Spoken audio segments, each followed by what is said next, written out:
Continuing our discussion of tough questions, and today's tough question is, what if the book is wrong? And again, these questions were given to me from a relative of mine who's got some friends who were kind of posing some hard questions about Christianity, and I'm trying to answer them as best I can. So what if the book is wrong?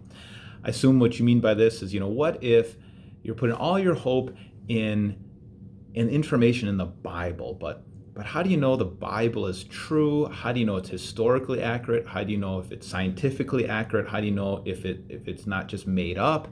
I mean, how do we know it's not just another ancient Harry Potter tale? How do we know it's true? And so I'm going to give you a couple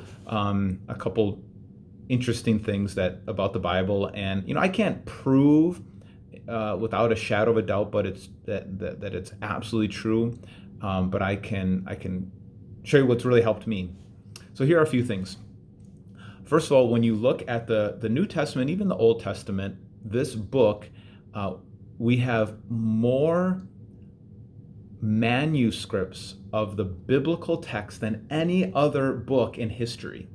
And you can look this all up on your own and Google all this. But so if you think about any ancient characters like Plato, Aristotle, Caesar's or Alexander's conquests. You look at any historical event, any of these events in history, going back 2,000 plus years. When you look at those ancient documents, lots of times, for example, like Plato's writing, I think when Plato wrote and then the document that we have, there's a span between when he lived and our oldest document. I think it's like 400 or 500 years before when he wrote and what we have.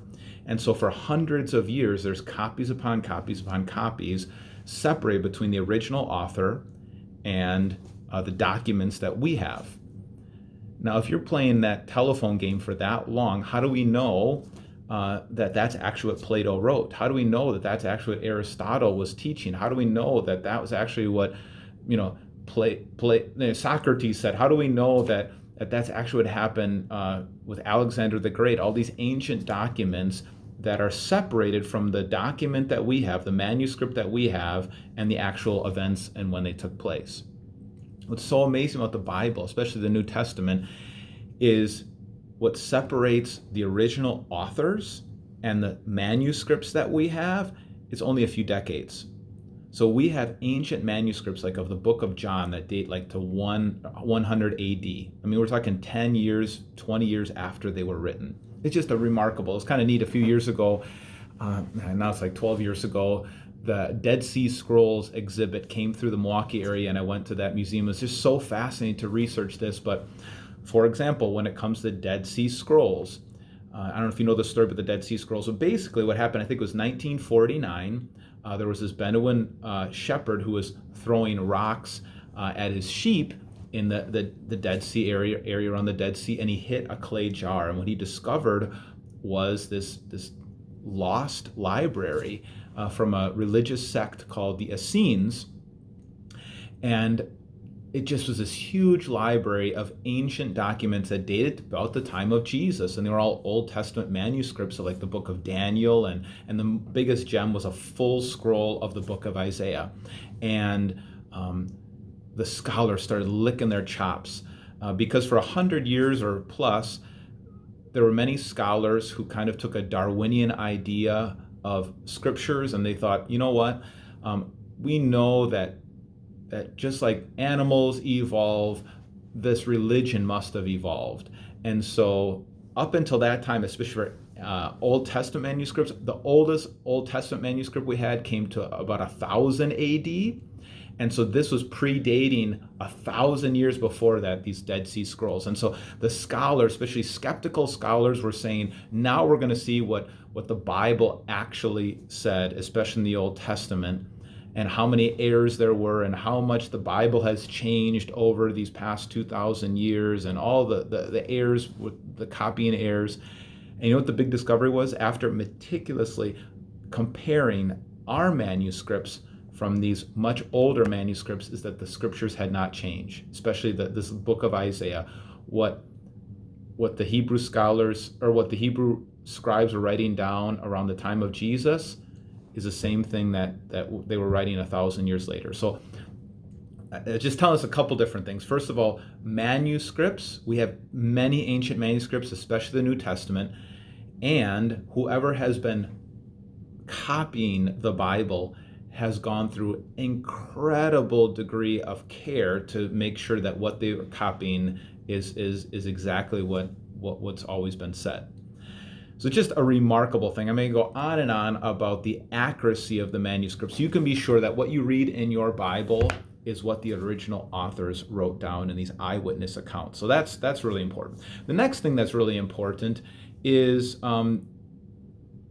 who were the writers, especially in the New Testament. I'm preaching on 1 Corinthians 15, and Paul in there, he's talking about the eyewitnesses to the resurrection of Jesus.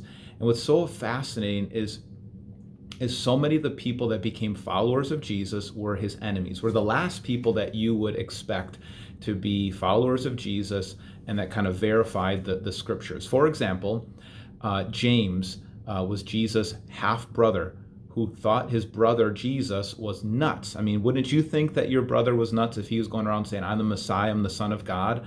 So he did not believe that his brother was a Messiah until he rose from the dead. After he rose from the dead, he became one of the leaders, the leader of the church in Jerusalem. Then you have somebody else like Paul, who wrote 13 of the 27 books of the New Testament. And Paul was a Christian hater. He thought Christianity was a distortion of the Jewish scriptures, and so he decided to persecute Christians. And then he had this experience of meeting the resurrected Jesus on our own, became a convert, and started writing a majority of the New Testament. So that's another thing that kind of verifies that the Bible is something you can rely on, because those who used to be enemies and used to kill Christians through the scriptures and through the work of Jesus changed and became the authors of the scriptures.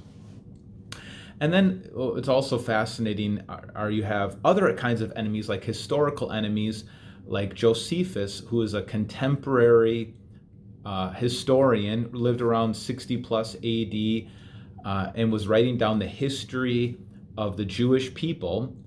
And he himself was not a Christian, and yet he wrote and verified that Jesus did exist, that he led this movement around the time of Pontius Pilate, and that many people believed he was the Son of God because he rose from the dead. And even Josephus is like, well, he could have been the Messiah. He has this little line in there. And so history and historians, contemporary historians who are not necessarily sympathizers of Christianity, who are enemies of Christianity, verify the historicity of the Bible and it backs up, and how it backs things up. And then you have archaeology. I mean, every day there's a new archaeological find that backs up events in the Old Testament and the New Testament. So you have the eyewitness accounts, you have the manuscript evidence, you have the historical documents.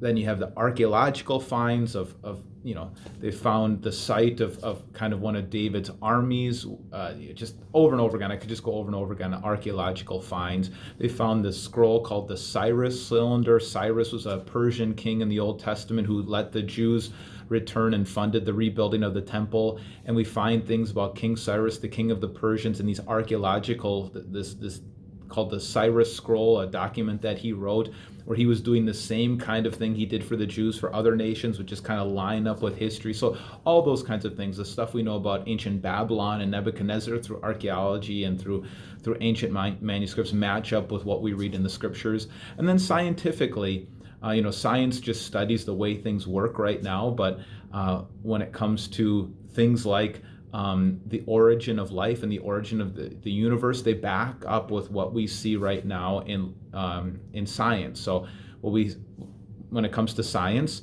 scientifically, non-life cannot produce life. Dead things don't make living things. You can't just blend up a frog in a blender, even though you'd have all the amino acids and all the different structures for life. You can't take all that if it's not living and turn it into something that's living, no matter how many times you blasted it with electricity or whatever else you want to do. So non-life can never produce life. Chaos can never produce order. Non-information can never produce information. And yet we see in the opening chapters of the Bible, we see a God who's speaking life into existence, a living God who's creating living beings. We see a real God who's called the Word. Jesus Christ, the Word became flesh, is creating information and systems that work together. So historically, scientifically, eyewitness accounts, I mean, just so many things that back up the scriptures. But finally, I would just say, just read it yourself and see what it does. It's an ancient document, so be aware that it's going to be strange. There's going to be some ancient practices that are strange, especially when you compare them to today's literature. You should probably do a lot more work comparing the Bible with other ancient literature, and you'll see that it makes much more sense.